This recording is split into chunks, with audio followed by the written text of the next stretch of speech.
Welcome back to the 21 Convention. I hope everybody enjoyed their quick little break. Our next speaker is head of live training at The Social Man. He's been in the industry for approximately 5 years, and it's his third time speaking at the 21 Convention. Welcome, Nick Sparks. Woo! Yeah! Let's give it up for me. Oh, no. How's everybody doing today? Yeah? Pretty amazing convention that Anthony puts on year after year. Round of applause for Anthony. This is cheesy. This is just, but I'm going to do it anyway. So, I had about 15 or 20 minutes or so prepared where I was just going to talk about myself, give you a little intro, talk about my past, let you really get to know me for a while, right? Then I realized that you probably really didn't give a shit about that, so I decided to cut that portion. Unless somebody does. Would anybody like to hear about my history, my past? All right, I appreciate that, guys. You're very sweet. Thank you. Or would you rather I just cut into advice, things that might actually be beneficial or helpful for you? Yes? Show of hands for the intro. Show of hands. Thank you. I appreciate it. For the actual content, show of hands. All right. Well, thanks, guys. I appreciate it. Try not to take that too personally. I'm out of here. Whatever. I don't need this conference. Okay, so what I wanted to talk to you guys about today, aside from myself, is approaching women. That's it. Other times I've been all over the place. Today I just want to talk about this one thing in particular right here. And why am I going to do that? This is a good question. You might say, why wouldn't you want to talk about that? But this is a good question. Why am I going to spend my time up here talking about approaching? It's not necessary. You don't need it. It's completely superfluous to you finding a mate, to you dating, to you having happy, successful lives when it comes to women, when it comes to everything. Don't need approaching. What? It's true. Don't need it whatsoever. The vast majority of people, think about it. Think about all of the people you know in your life right now. Friends, family, acquaintances. How many of these people actually, on a regular, consistent basis, are stepping outside of their personal bubble of friends and just walking up and talking to random strangers? Not only just talking to random strangers, but getting positive, jovial reactions. Not only getting these positive, jovial reactions, but with the women, getting attraction within 5 to 10 to 20 minutes and getting phone numbers and going further. How many people do you know that actually do that? You can probably count them on one hand. 2 if you know a lot of people, but that's really stretching it even then. My point being is that this whole being this social superman, this whole going out and talking to anyone and lighting people up, it's a rarity in our society, in our world. A lot of people, most people, the vast majority of people don't possess this ability. Very, very rare when you find someone that's just so naturally outgoing they light up everywhere. Most people go through their entire lives, every once in a while having a couple cocktails and talking to a stranger at a party or a friend's thing, but usually they date people through social circles. They take a class and they meet somebody through there. Online dating is becoming huge right now. You can date a couple new girls every single week and never do a single approach. You don't have to learn this. Most guys will be happily married and never even worry about approaching. So why do we care so much about it?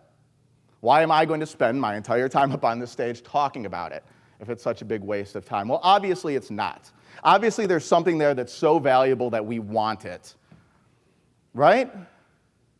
Yeah, there's only a few rare people that have that ability, that do this all the time. But why can't we be that person, right? Why the hell can't we be in that 1% of individuals? Certainly a noble goal to try to live up to. Why not? It's a good question.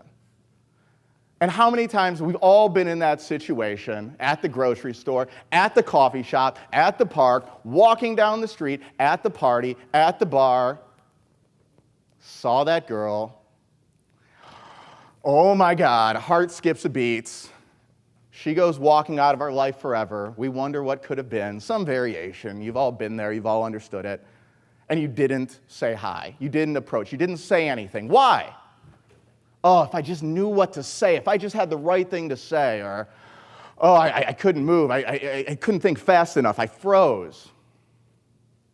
You don't want to freeze. You want to know what to say. You want to be able, when life throws that person that you've been dreaming about, that person that gets you exciting, you don't want to miss those opportunities. You want that person to be in your life. If there is a chance of it happening whatsoever, you don't want to miss that chance. Two ways you can go about living life. One, dictating what happens, what you get. And the other, just whatever life hands to me. Most people go by doing the same old, and they're fine. But very, very few people step outside of that box and say, no, I want something else. I want something different. I want to take this into my own hands. And that's why you're here. That's why we actually care about approaching. Because we're sick of just taking whatever is handed to us. We want to change our cards. We want to turn in, get a new hand every once in a while. And this skill, this noble social ability that very, very few people have, gives us that opportunity. And yeah, I know you guys have all talked to girls. You guys have all done approaches. You guys have all put in reps and everything. And I'm sure some of you very well might be able to. How many guys, be honest, is there anyone in this room right now who, when you see that girl in any situation that just, makes you melt, you will not even hesitate before walking up to her and saying something anywhere if she's within a block radius of you? How many guys can honestly put their hand up and say, I would never hesitate in that situation? 'Cause I can't do it. Sure as hell can't do it. And so yes, even though you guys have done it before, you're not satisfied.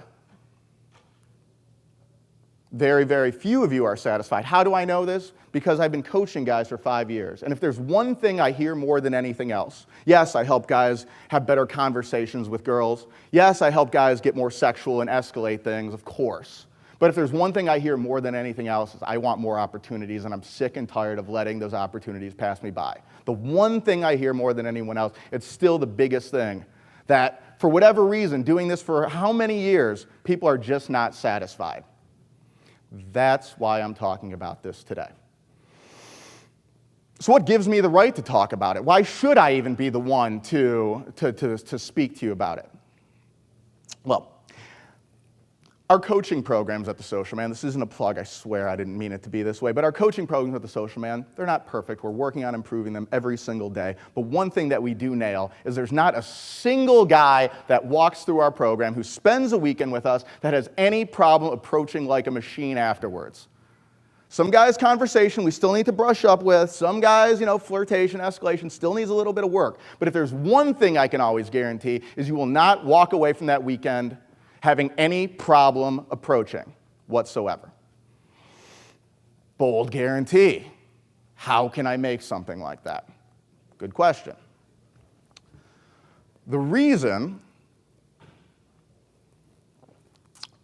why guys walk out of our programs without having any problem in this area whatsoever is because after one of our programs, the guy is no longer making the two big mistakes that the vast majority of men make who are struggling with this stuff when it comes to approaching women. The vast majority of people make it. If you're still struggling with consistency, you're making at least one of these two mistakes. Maybe not all the time, but enough of the time that your consistency isn't where you want it to be. And that's what I'm going to be sharing with you right now, what those two are. And let me make it clear. After listening to me speak, you're not going to just, I'm not doing some magic stuff to rewire your brain chemistry as I'm talking to you. You're not going to be able to walk out of here and not, have your whole feelings about approaching change. I wish I could do that. I can't. You're going to be able to understand what I'm talking about from an intellectual standpoint. It's very simple. I promise it won't go over anyone's head. And it's probably stuff you've thought of before. It's probably stuff you've heard before. It's probably stuff you were already doing when you were on, and you didn't even think about it, and you were having a great time and talking to everyone. So this won't be any big secret, And it probably won't be anything that 99% of you haven't done, but the problem is in some situations you revert back, you make these mistakes, and when it counts most, in front of the people you care most about, in front of the women you're most attracted to, you fall. Consistency sucks, and that's why you actually care about what I'm going to be saying next. Fair. So, what are these two mistakes? Number one, and before I start, the important thing about these two mistakes is that they are universal. There's not a human being who has not felt one of these symptoms, one of these things I'm about to talk about. It's in each one of us from the time we're children. It's completely intertwined with our human DNA, with our human, who we are, what we want, what it means to be us. There's no running away from it. There's no escaping it. All we can possibly do is try to live with it and control ourselves and control what our actions as best we can despite of it. You'll see what I mean in just a second. The number one mistake that just about everybody makes, completely natural, we're doing it from the time we're children, is that, for whatever strange reason, we always just want to believe that the world revolves around us, right? When you're a child, you believe that you're the center of everything and everything revolves around you. In fact, as a child, you learn how to relate with the world in terms of how it affects you. This is an integral part of a child's development. I learn what this water is based on what it does to me. I don't care what it is outside of me, but I care about how it feels to me, how it tastes in my mouth, how it feels when I jump in the swimming pool. Water couldn't even exist outside of that to me when I'm a child. And in our adult lives, we usually grow out of these tendencies. We usually move past it in most parts of our life. However, in those times that we actually care, in those times that we get nervous, in the times that we put value on a situation, we have a tendency of reverting back to some less than glamorous tendencies. And one of those tendencies being to interpret things, exterior things, especially things that we value, simply in terms of how they relate to us, interpreting everything through that lens. What do I mean? If you're speaking to a woman who you do not find that attractive, right? You don't value her, let's just say in your own worldview, she is unattractive, right? And you go to talk to this person, and she's cold, she's distant, she's unresponsive. What do you say to yourself? You say, well, she's not a very nice person. Maybe if she wasn't so ugly, she probably wouldn't be so mean all the time. Some variation, right? Oh, why is she such a bitch? Now, let's take that girl, only transform her to the most beautiful woman you've ever seen in your life, or the most beautiful woman you've ever seen that night. Standing there, hair's perfect, makeup's perfect, outfit's sexy, whatever your dream girl happens to look like. And you go to talk to her, she's unresponsive, she's cold, she's distant. What's the first message that goes through your head now? She didn't like me. I didn't say the right thing. My line wasn't good enough. I wasn't funny enough. What could I have said in order to get a better reaction out of her? What should I have said right there? What am I doing wrong? Why can't I figure this out? Why am I struggling? The second that value comes into play, everything we know about things just operating at a rational level goes out the window and we become that child again. It all becomes about us. How does that relate to me? What does that say about me? What does that say about who I am, my value? We just give it away in that moment. Why? What makes her so special? Ask yourself that question. Here's the key. There's something that I teach. I call it the 60-40 principle. It's really, really, really simple. This one kind of helps you remember not to get caught in this trap. And what the 60-40 principle says is that anytime you ever get any sort of reaction out of another human being, any point in your life, 60% of it has nothing whatsoever to do with you. The vast majority of it has to do with her, where she's at, what her upbringing was like, how outgoing she is, how social she is.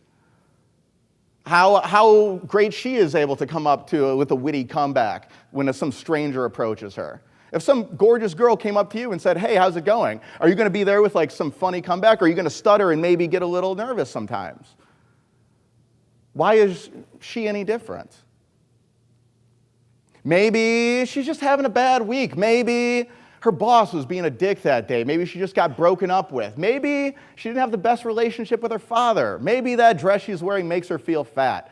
Maybe she is ovulating. Maybe she is menstruating. That's probably going to be the biggest determinant of whether you get a positive or a negative response. 60%, the vast majority of it, has nothing to do with you whatsoever.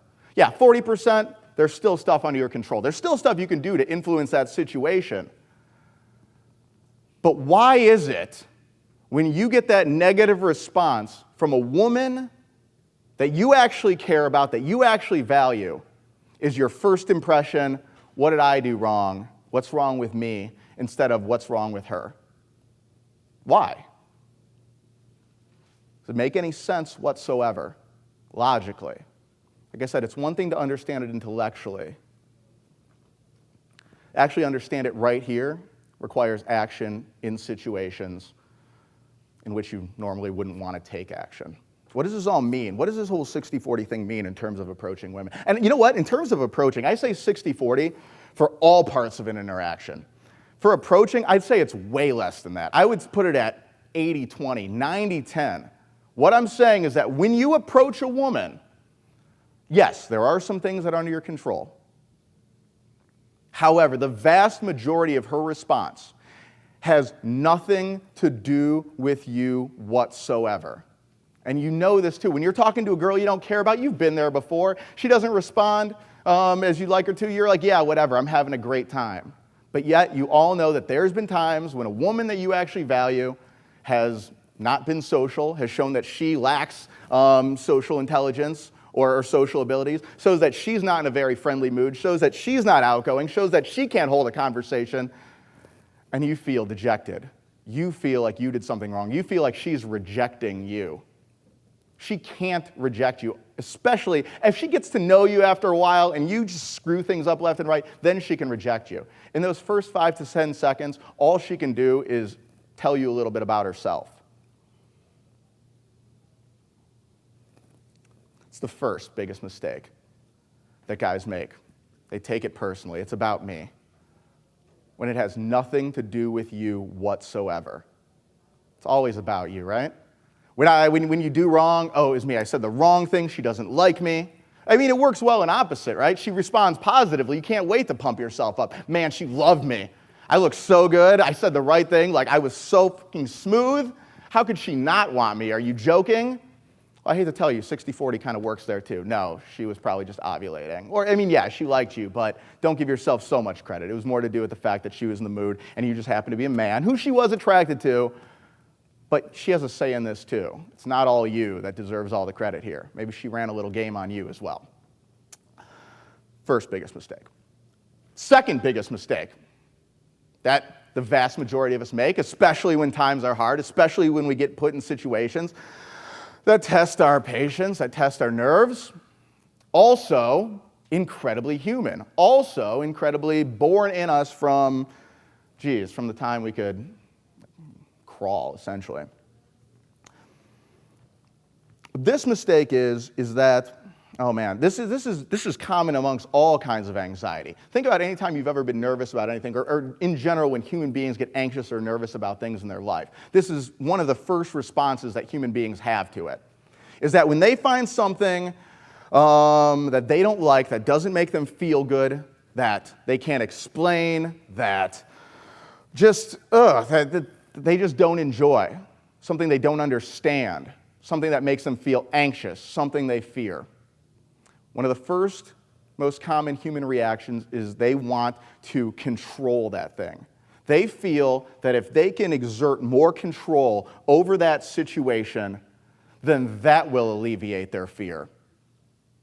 If they can somehow just, if it wasn't so out in the air, if it wasn't so random, if it wasn't so scary, if it wasn't so unknown, then that would alleviate their fear. Then they would be able to control the situation. Then they would be able to approach all the women that they want. You've told yourself this. If I just had that line, if I just knew what to say so that I could minimize rejection, then I could approach. If I could just whittle rejection down to maybe like 10%, then I would have no problem, no fear approaching any woman, anytime, anywhere.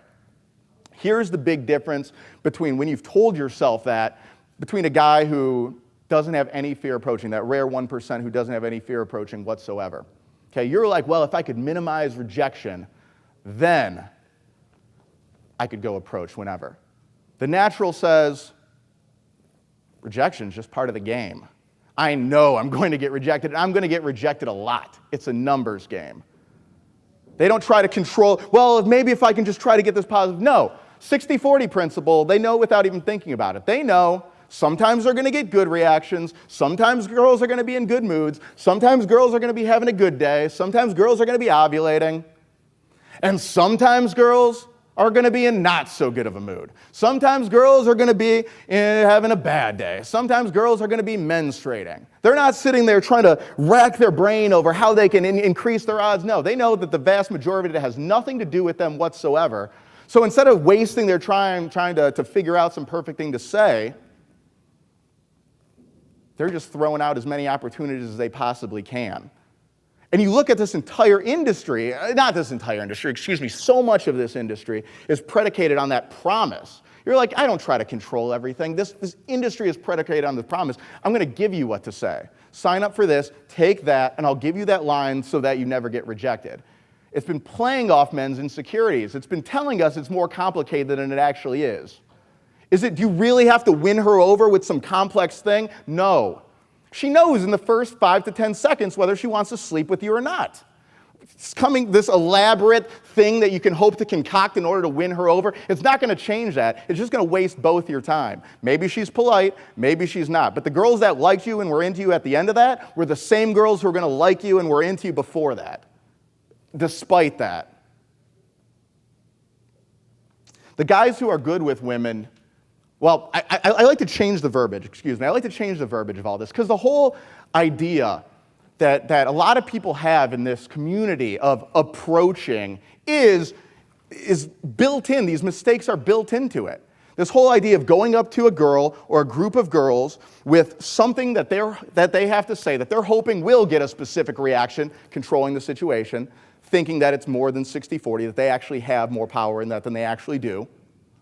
They think of what to say, they walk up, they deliver it, and then they stand there waiting to either be accepted or rejected.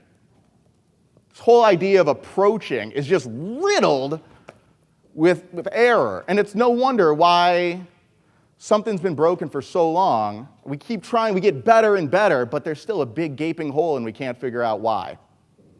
I don't like to think of it as, I stopped using the term approaching just because of how we generally think of it when we think of approaching. Because when myself, or guys who are good with girls, they don't think of it as like, okay, so approach. Hey guys, I gotta get back to my friends. They don't think of it as this like big thing they do. Sometimes they're gonna be around girls, they're gonna try to position themselves around girls, and then usually it's just something they shout over their shoulder. Then it's usually, hey, by the way, this and that. They're not trying to put an effort, trying to get a good reaction. They're just simply getting their attention because they know more than anyone else that sometimes you're going to get a positive reaction. Sometimes you're going to get a negative reaction. Remember, I said that there are things that play into what you do? Are you smiling? Are you looking them in the eyes? Can they hear you? On the approach, that's essentially it. The rest of it, it's up to them. Really, try it.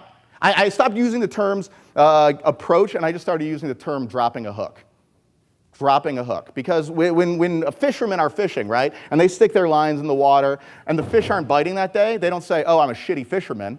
They say sometimes the fish just aren't biting. That's just the way fish are sometimes. Maybe I'll try a little different bait. Maybe I'll go check out a different fishing hole. Sometimes the fish bite, sometimes they don't. And I'm not going up with this whole thing trying to do it. I'm just dropping a hook. I can go to the bar, drop a hook over my shoulder. I can bump into some girl behind me, look at her and say, excuse me. Oh, I just dropped a hook. Sometimes she's going to be like, oh yeah, don't worry about it. Sometimes she's going to be like, oh, it's no problem, tee. I'm going to say, oh, that's a cool like headband thing you're wearing. She's going to be like, either she's going to be like, thanks, or she's going to be like, oh, thanks, right? You've all seen either one of these reactions before. You know how it happens, but natural human tendency to overcomplicate, build up these big structures of what's going to happen when it's so freaking basic. The only thing that makes this complicated, all of this stuff, the only thing that makes it complicated is this thing right here. It's so but freaking simple. The only thing that makes it complicated is your doubt, your insecurity that wants to make it more complicated to make you feel like you can't do it. It's freaking simple. I promised myself I wouldn't swear. I made that promise in years past, but freaking just sounds weird. Drop hooks. Drop hooks. Sometimes they're gonna, sometimes they're not. You lose nothing whatsoever. What have you lost right there? You're not taking it personally. And yet, because you're not like wasting all of your time, 10 minutes trying to like dig out, like finally dig out a good reaction, which never would have came anyway, when you could have dropped 10 more. And you're not thinking about it as this like big script and this big thing you have to run up and do. What are my hooks? How's it going? What are you girls up to? I like that. Look, you did right there. That was cute. Do that again. Sometimes she's going to be like, eh. Sometimes she's going to be like, this look? What have I just lost there? Nothing. All you can ever do is gain information. That's it. Stop approaching girls and just start dropping hooks everywhere you go. The more you drop, the more girls you're going to talk to. It doesn't have to be fancy. Guys, well, what hook? You know what my favorite hook in the world is? It's really, really simple.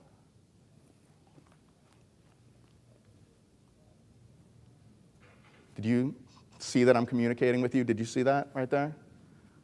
Who did not see that? Oh, yeah?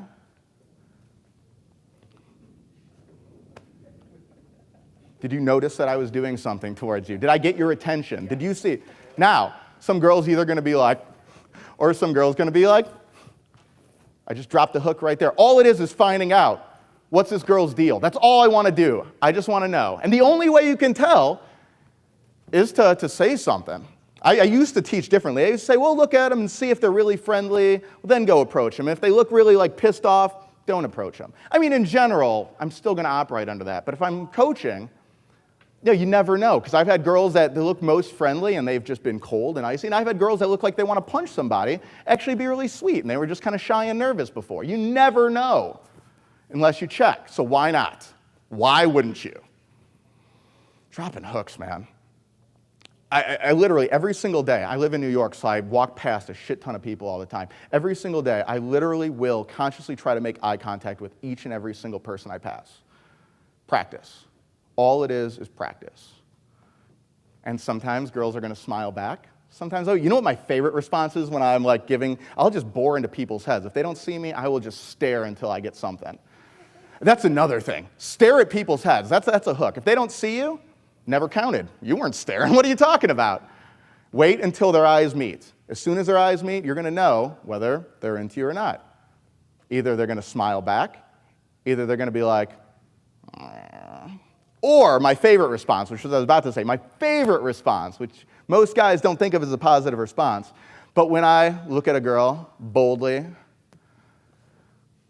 and she looks away really fast. When she looks down, I love that response so much. Because I know, just like when maybe in times past, obviously not nowadays, but I know when a girl's made me nervous when she's looked at me, I've had that same reaction.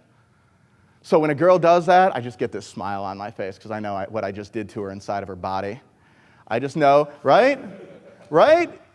Here's how you know you're doing it right. And I say the same thing about escalation. You know how you're doing it right? You know how you're doing it just enough? Because it feels really weird on the inside. You feel awkward. You feel funny. If you're not stepping outside of that comfort zone, if you're not making your own self feeling, with the amount of eye contact you're making not enough.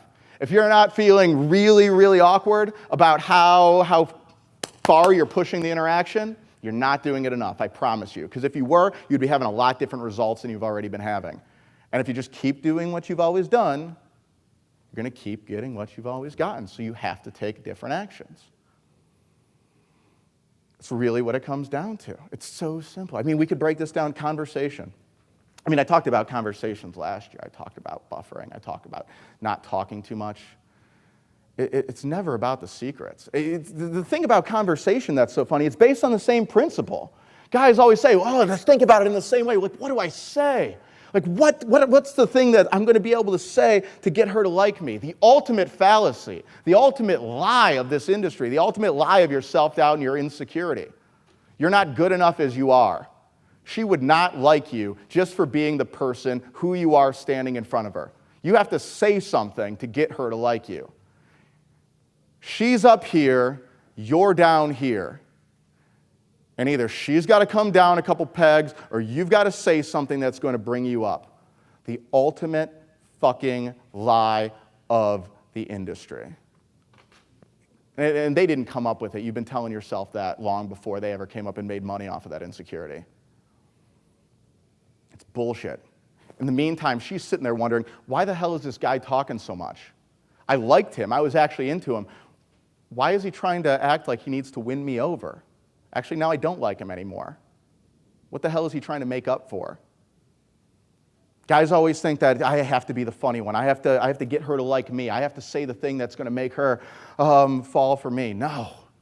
One of our female assistants actually said it best one day, because I was talking about a similar thing, and she said, it's far more sexy, far more attractive, far more important to be interested than it is to be interesting.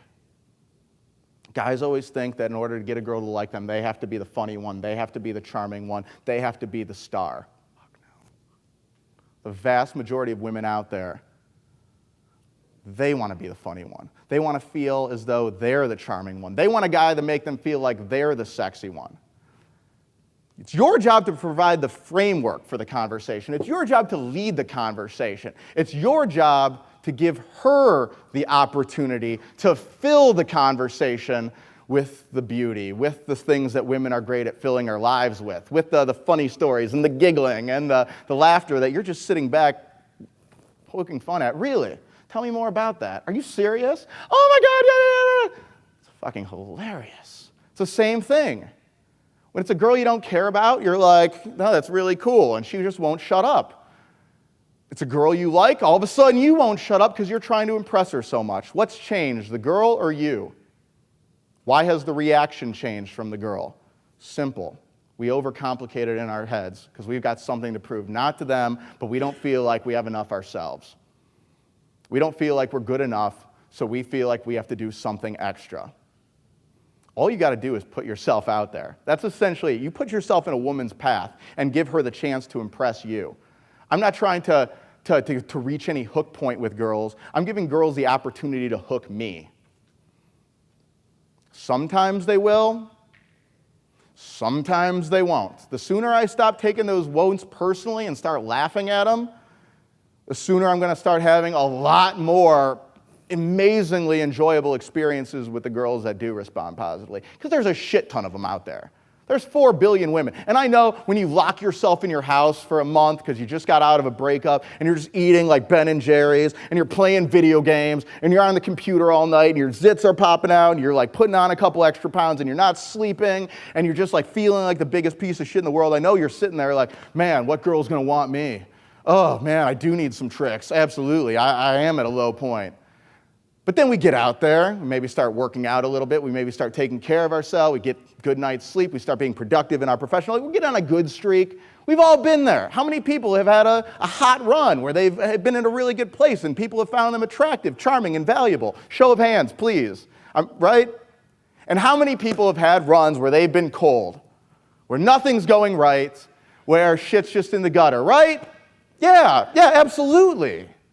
Abso-fucking-lutely. I wave my hand all day at that. What's the difference? The outside world? We all have it inside of us, right? Sometimes we get into ruts, and you know what? The biggest thing we need in ruts, when we're in the ruts, that's when we're most desperate. Guys call me, guys want coaching when they're at that pitfall bottom of their ruts. Guys are never calling me when they're sitting me and they're happy, like full circles. They call me in their ruts because that's when it's like, I can't take this shit anymore. You know what the first thing I usually give those guys when they're at the end of their rope, when they're just so frustrated? Maybe, and it usually is at those really harsh moments, maybe after a divorce, maybe after some traumatic point in one's life. That's when the guys really are just like, what the fuck? At the end of their rope, frustrated. First bit of advice I give them, Patience. Patience. I know it feels like it's never going to get better right now, and I know today feels like forever, but you know, you've been here before, you're going to get out of it, and yes, there are certain actions you can take to increase that speed. Yes, there are certain things you can do to jolt your learning curve. I'm lucky. When I'm in those spots, I have things that I can immediately make myself do that I didn't have the option to do my first breakup or my first heartache or when I was much younger. I now have strategies that I can take to get myself out of that place a little bit faster. But we've all been there. And we all obviously have been in the opposite. We've all have dropped hooks. We all have just shut up and let girls talk, and we've all escalated just fine. The only problem is sometimes, even though we know how to do it intellectually, and even though we've done it in the past, we forget right here. And so, yeah, it sometimes takes a little memory jogging. Sometimes it's like, I'll be sitting there and I'll fall into old patterns. I'll do old things. Any day of the week. Son of a bitch, what happened? It's constant. This is actually, guess what? It's never going to be over. You're going to have to go back and forth with that shit, with that other side of you that just wants to drag you down. You're going to go back and forth with that for the rest of your life. It's not going anywhere. And there's going to be days when it gets the best of you. There's going to be days when you just are so frustrated with yourself on what you weren't able to accomplish that you just want to give up and wonder why you started on this in the first place. Oh, but man. Is it impossible? No. Is the greatest power those ruts and that negativity have just that persuasiveness to actually make us feel that it really is so bleak? That's really their only power, is making you feel that it is hopeless, that there isn't a tomorrow, that it's not going to get better. But man, it's all about reminding yourself of that simple shit that gets clouded, that gets thrown off. And the more you hear it, then the more you not only hear it, but the more you go out and experience it and feel, the more hooks you drop and see exactly what I'm talking about in your experience fed back to you. Hearing me talk about dropping hooks and how girls react, yeah, it sounds cute and you like it. But after you go out and you practice it hardcore for a weekend where I'm pushing you into every single one of them, like, this has changed. It's all about giving yourself the experience in your life to constantly fight against it, constantly build yourself up, to constantly get better. There's never perfection. You're never going to win. All you can do is take that next step forward and improve yourself that much more. And what I can promise you is that it always does get better. As long as you're always moving forward.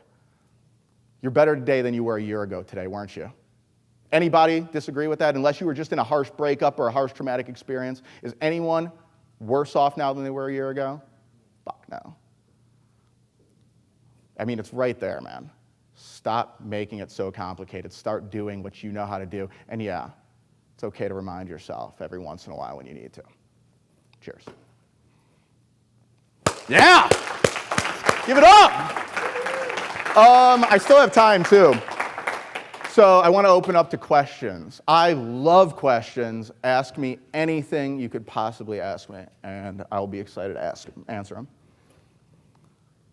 Any questions? Yes?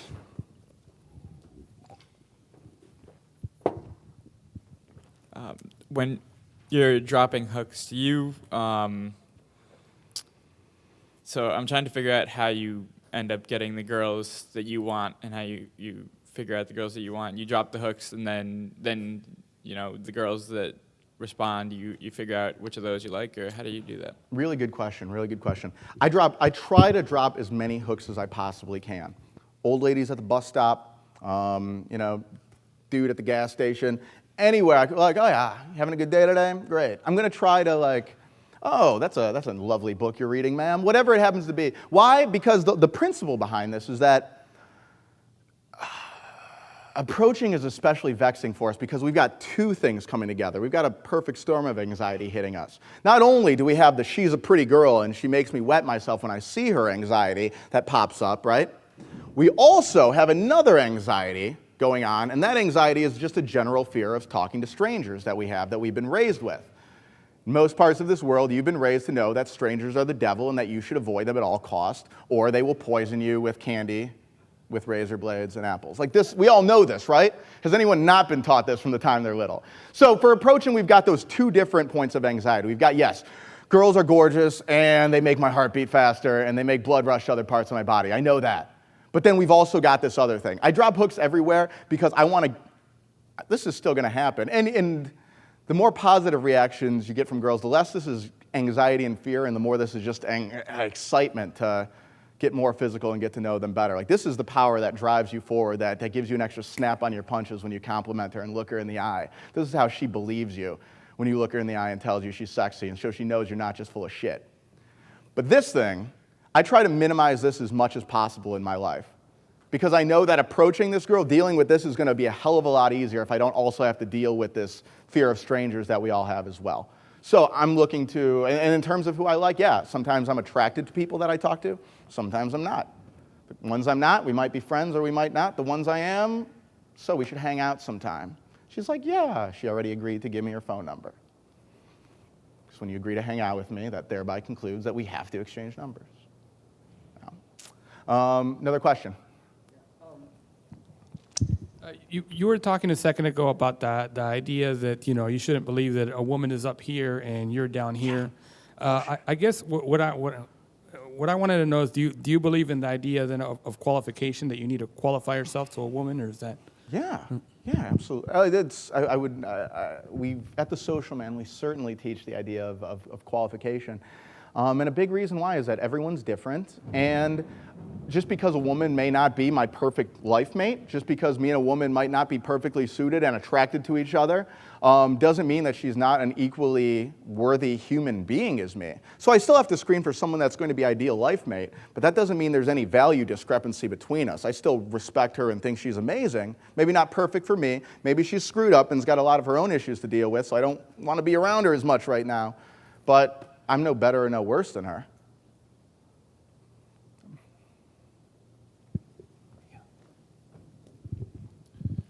You mentioned earlier that you have tools to kind of get you back into your game when you're feeling not so confident. Yeah. So my question is, what are a couple of those tools? And then also, when you are on your game, what tools or what do you do to maintain that momentum or continue to step it up in that space Good question. too? Very good question. So I already gave a couple of my tools just for getting myself back on. Like, everywhere I go, every single day, I'm consciously trying to make as much eye contact as possible. Why? Eye contact is your most powerful tool for socializing and anything in regards to sexuality. It's the end-all, be-all, the alpha and omega. If you're not making eye contact, nothing's ever going to happen. If you are having strong eye contact that lingers a couple extra seconds and makes you feel funny in your stomach, that's all you need.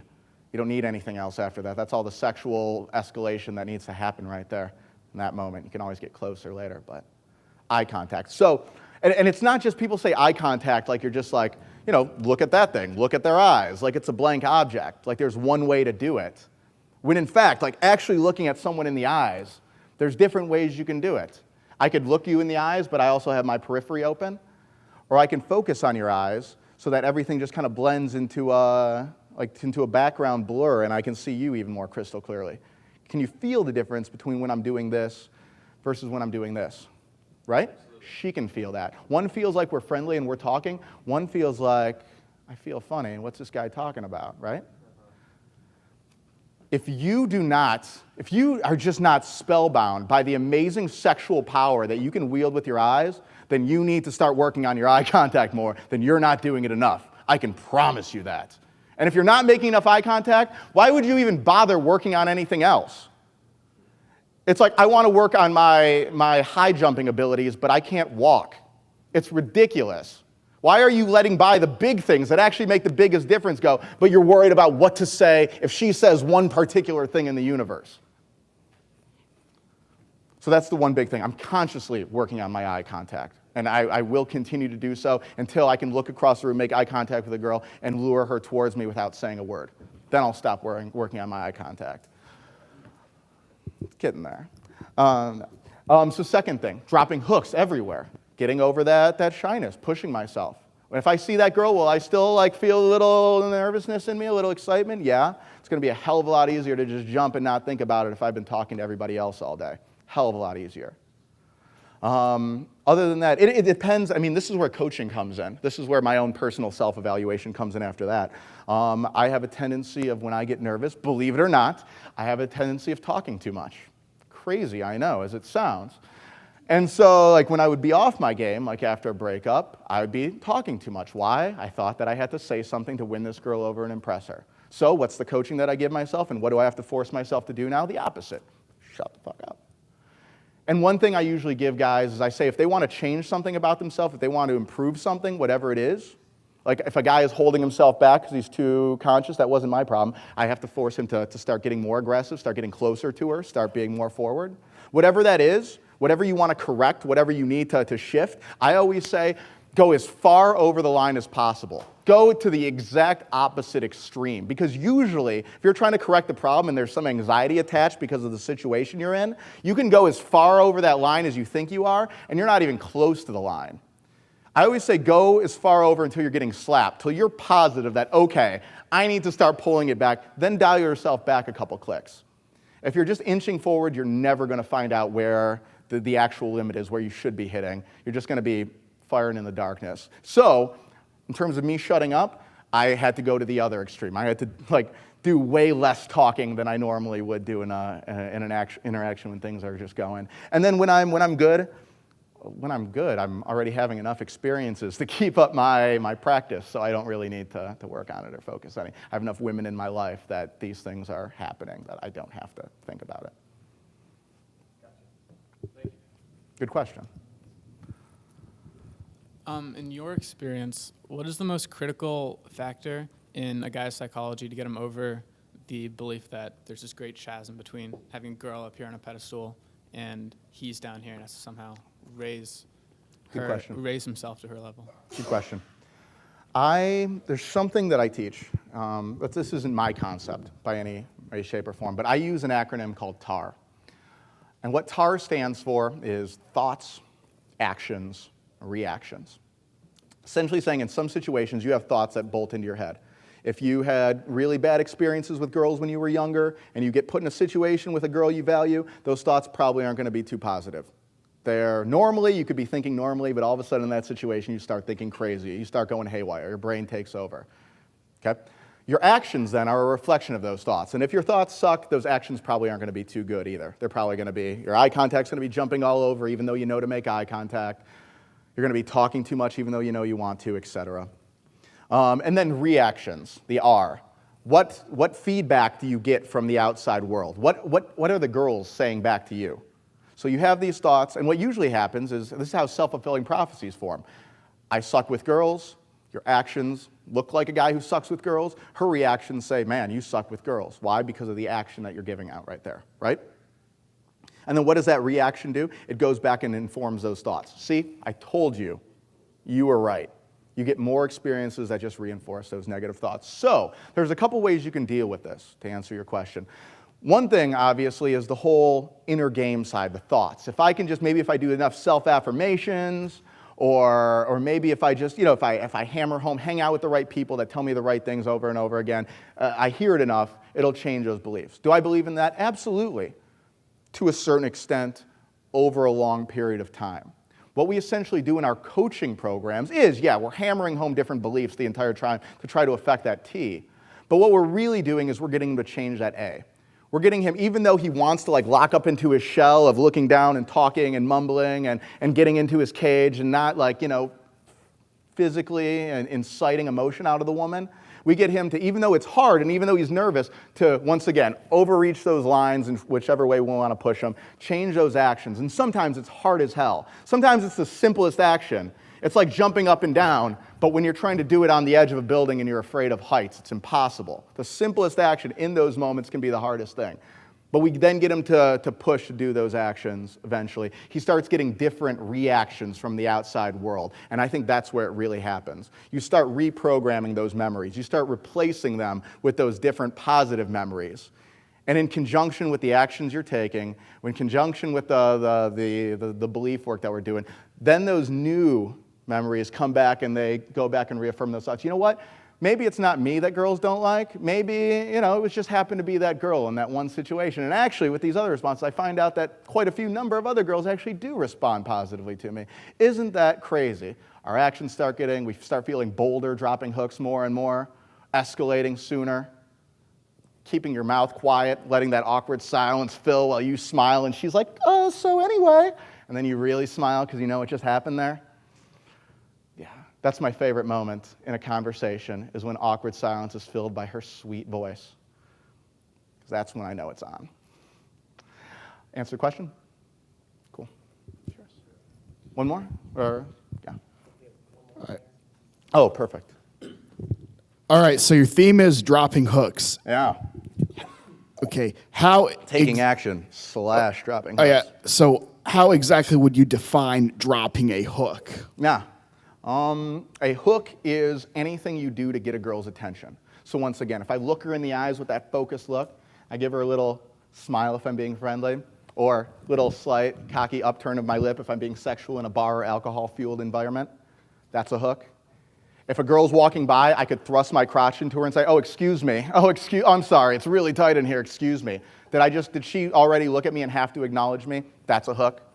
Can I say, hey, those are some badass shoes right there? Did I just get her attention and force her to acknowledge me? And she'll either acknowledge me positively or she'll acknowledge me negatively. And each time has more to do with her and her life than anything I could possibly do or say in that moment.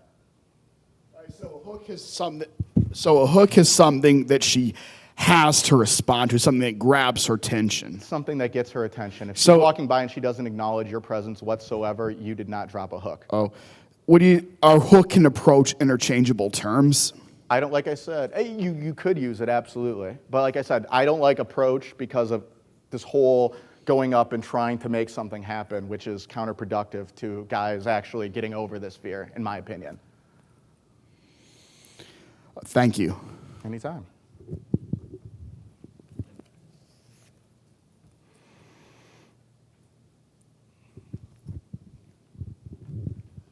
Hi. Hey. And getting eye contact. Yeah. I love making eye contact, but it's not always like you're reciprocated with the girl, Yeah. even if she may be interested in me. But like, how do you go about getting someone to increase their eye contact? In the midst of a conversation you're talking about right now. Like you're talking to this person and maybe the eye contact's not consistent. Maybe she's got some issues with her sexuality. Maybe you're screwing up on your end, you're tightening up, you could do some things to fix it. For whatever reason, her eye contact's just not there, right? Right. Okay. Good question. Do you want to come up on stage real fast and I'll show you? What's your name? What's your Max. name? Max, let's give a round of applause for Max. Woo!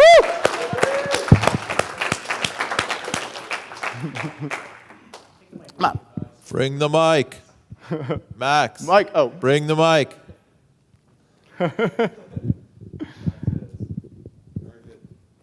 Very, very simple. Try not to woo you like Erica Awakening. All right, this was 2 years ago on stage. Don't read into that. 21 convention joke. All right, really simple eye contact rule. My goal is I always want to lock her in. If I have her held enthralled in that focused gaze that I'm talking about, you know what I'm talking about? You feel that, right? There's no, this is different than the way most people normally look at you, right? Right? Right. Makes you feel different on the inside, doesn't it? I want her to feel that as much as possible. So I want to lock her in that eye contact as much as possible. So general rule, if she's looking at me, I am locked in 110% of the time. So let's practice that. Look at me. Nice. Addendum to that rule, always mirror. So when she looks off in some direction, I'm looking off in some direction. Now, the important thing is that I can still see her in my periphery. So if she looks off and I'm looking off, I still see what her face is doing right there. So when she looks back at me, I'm locking that. I just want that eye contact. I'm taking it any second I get. So she looks back at me, bam, it's on again now, isn't it? Funny. Well, look what we have here. She looks off. And it is kind of funny when you mention that. I mean, I don't know where you would get that from, do you? It's crazy. Who does know? One change that I have to this little rule. Sometimes I look off just for emphasis, just to add a little extra spice. Demonstration. So I don't know what came over me, but that's when I realized I just had to. You notice how when I come back, it's like it just hits you even more strong because it's had that moment to disassociate. So that's the only time I'm going to break my eye contact at all costs rule. But otherwise, yeah, unless she's it's like you're not making enough, I promise. Unless, like, this is all you need. So what do you have for breakfast? Oatmeal. Huh? What was that? Oatmeal. Huh. Yeah? What kind of oatmeal? With instant oatmeal. Instant oatmeal with raisins With raisins. and cranberries. Cranberries. Huh. How'd you like that? It's really good. Pretty good. What kind of berries were in there? Yeah? Blueberries? Blueberries. You like My blueberries? favorite. Oh, yeah. Yeah? What do you like about blueberries? I mean, it doesn't matter what I'm saying. Sexuality is right here, and yes, I'll lower my voice and I'll slow it down and I'll say it, instead of saying it like this, I'll say it like this. Really? Well, why didn't you say that in the first? I mean, I'll start lowering my voice, but man, it's all in the eyes, right? You can clap for it. I felt it coming on. It was, cheers. Hey, no, clap for Max. That's really allowing me to seduce him like that.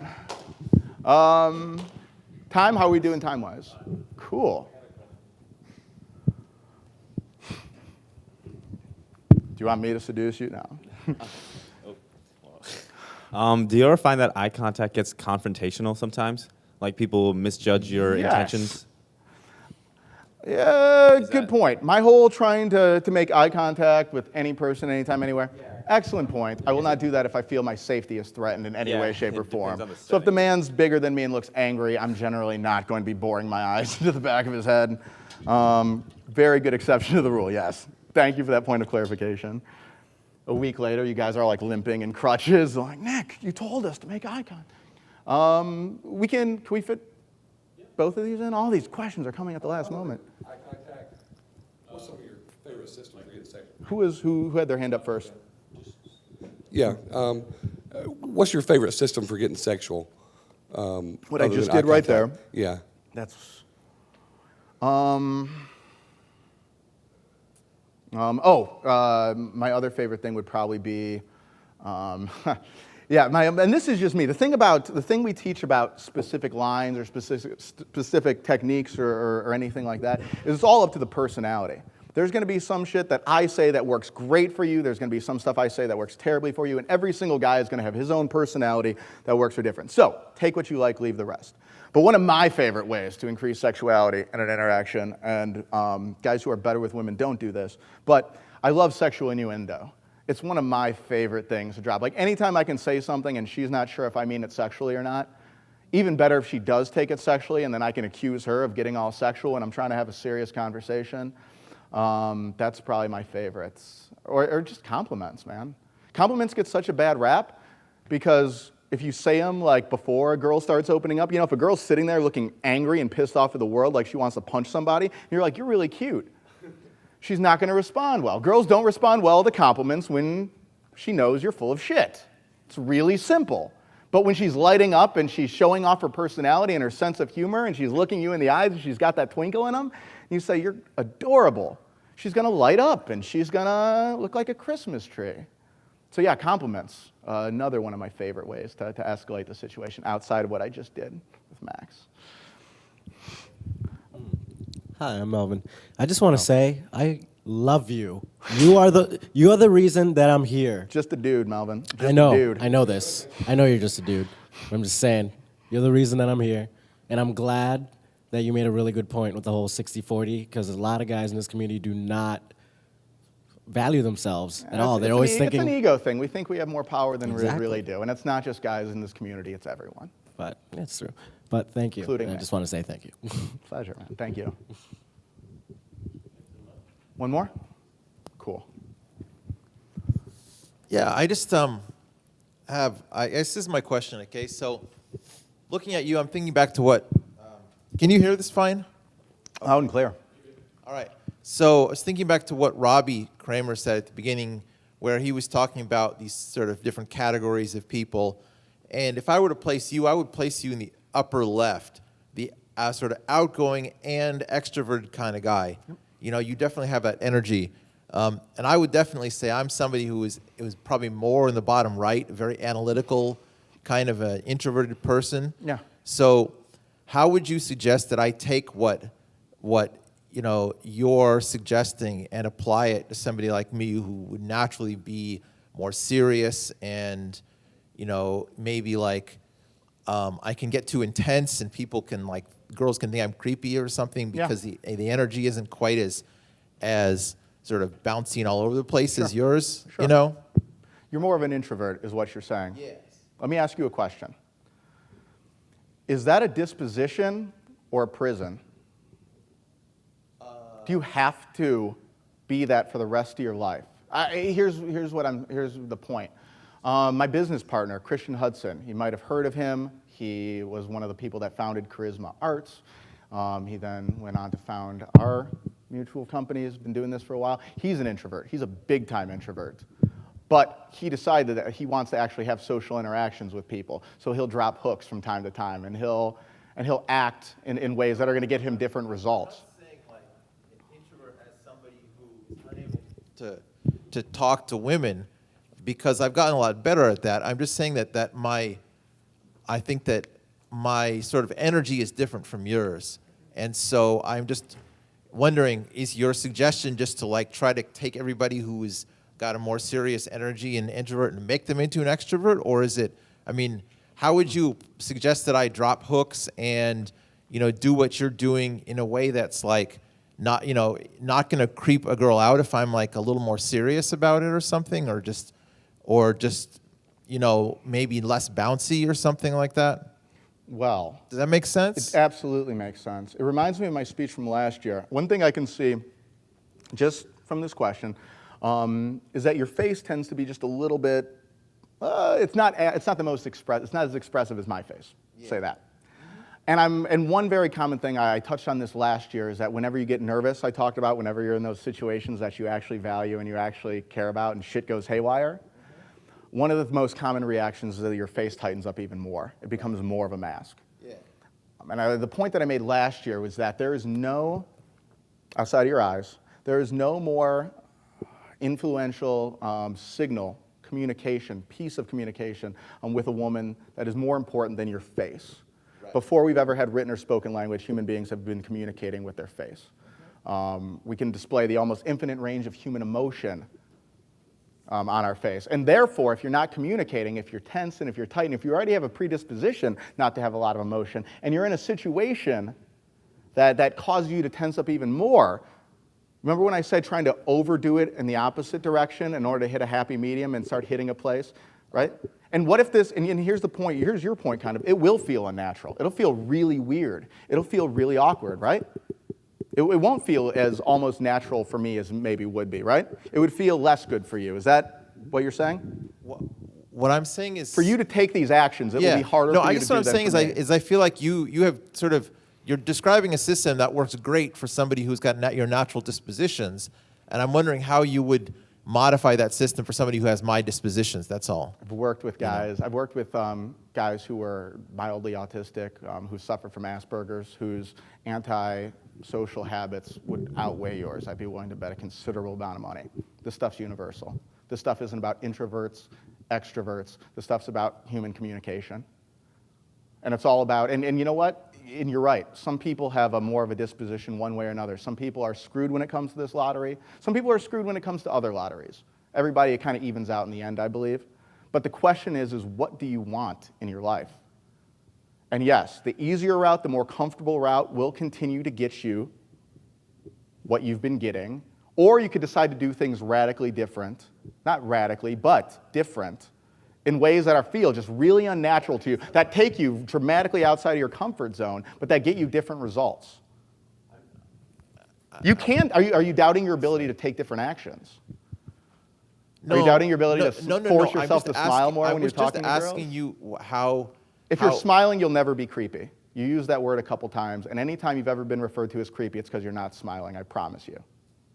All right. You just seem to be saying I should be more like you, which is fine. That's a fine attitude. You should have more emotional expression on your face, and that's not a me thing. That's a human communication thing. I'm just seeing as what you're saying is I should be more like you, which is fine. I'm just saying in person I haven't found that to work very well. Any Does guy, that make sense? My expression on my face is going to look different than every other human expression on every other face, but it's their own individual fingerprint. It's their own expression. When they are actually communicating using their emotions, it's not going to be my emotions. Every single person, when they're dropping hooks or they're just expressing in the interaction, it's going to look drastically different. It's going to be an expression of their personality. When you're on fire, because you raised your hand when I asked you on fire, and you're social and people are laughing and you're in a great mood, one, I'm willing to bet you've got a big smile on your face, and two, it doesn't look anything like me when I'm smiling and I'm in a great mood. It looks like you. I don't want me. I want you, only I want you turned up. I want you vibrant. I want you in HD. I don't want you in the bland, ho-hum, monochromatic colors that have been getting the ho-hum, monochromatic results that you've been getting. I want something better. You don't know that we're getting monochromatic results. You're right. Assuming it. If I could add to this, just kind of interject, I'll say that I'm also, maybe even more than you, I'm a very extreme introvert. I don't know if you guys know that or not, but I'm like total, if I'm not out meeting women or doing something on purpose to meet people, total introvert, and I'm very happy with that. So at the same time, I can see the value in what Nick's saying and doing, and I have been able in my own life to implement that at certain specific points on purpose for a short amount of time. Rest of the time, and I think any of the speakers or long-time attendees will tell you this, I'm total blank face, psych, cracks jokes all the time on it. So dude, I'm like maybe more than you. I'm just total. If you look at my pictures on Facebook, I'm either dead serious or look really high. And I don't do drugs. I never have. So yeah, at some points I'm able to do that stuff, but throughout the rest of my life I'm not even. So I think we're actually in the same boat on that. I just want to make that clear. We also got to wrap up. So both of you guys, yeah, thanks for the questions. Cheers. I think Nick appreciates them too. Definitely, man. Cheers. Tough questions are the best to answer. Yeah, really great questions. Thank you, guys.